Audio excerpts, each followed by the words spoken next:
So right now they are grazing, eating the green grass. I just let them out so that they can eat the grass that they needed. So today we don't have class.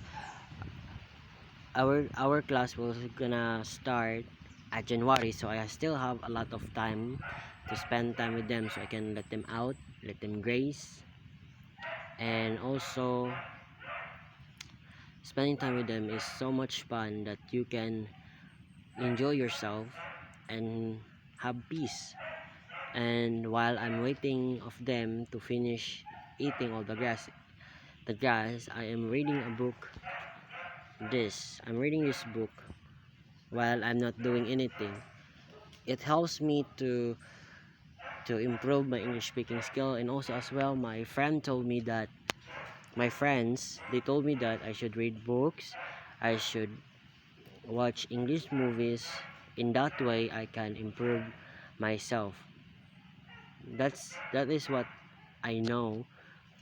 Yeah. And yeah, they're grazing right now, enjoying the moment.